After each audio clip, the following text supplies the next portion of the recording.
કવાંટમાં આજે મતગણતરી છે એટલે તો બધા લોકો જે સરપંચમાં ઉમેદવાર રહેલા છે તે આવી ગયા છે. તો આપણે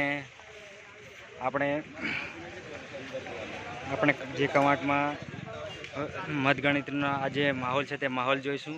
તો હમણાં જે બધા ગામડા અને જે ગામડાની પંચાયતમાં જે ઇલેક્શન થયું છે તે ઇલેક્શન વિશે આપણે માહિતી જાણીશું અને ઇલેક્શનમાં કોણ વિજય બનશે તે આપણે જણાવીશું અને કેટલા વોટિંગથી જીતે છે અને કયા વોર્ડમાં કોણ જીતે છે એ બધું ભણાવશું. તો અહીંયા મતગણતરીની વ્યવસ્થા આપણે ઇંગ્લિશ હાઈસ્કૂલમાં રાખેલી છે.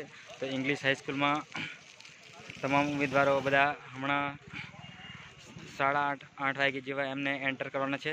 તો એન્ટ્રી તો આપી દેવાની છે થોડી વાર રહીને. તો એ લોકો અંદર જશે અને પોતાના જે વોર્ડમાં જે સભ્ય હશે અને સરપંચ હશે તે સરપંચ કાળજી રાખશે. તો આપણે બધા એમને શાંતિથી પોતાની જે મતગણતરી પતે અને કંઈ ઝઘડા વગેરે થાય નહીં એનું ધ્યાન રાખવાનું કહીશું. કેમ કે ઇલેક્શન માહોલ જ એવો છે કે ઇલેક્શનમાં સારું કરવાવાળા બી સારું કરે તે બી પ્રોબ્લેમ થાય અને જે એમ કહેવાનો મતલબ જે ખરાબ કરે એટલે ઇલેક્શન વસ્તુ દેવું છે ઝઘડા થાય એવું એટલે ખરેખર આપણે ઝઘડા ન થાય એનું કાળજી રાખીશું. અહીંયા હું મારી વાણીને પૂર્ણ વિરામ આપું છું.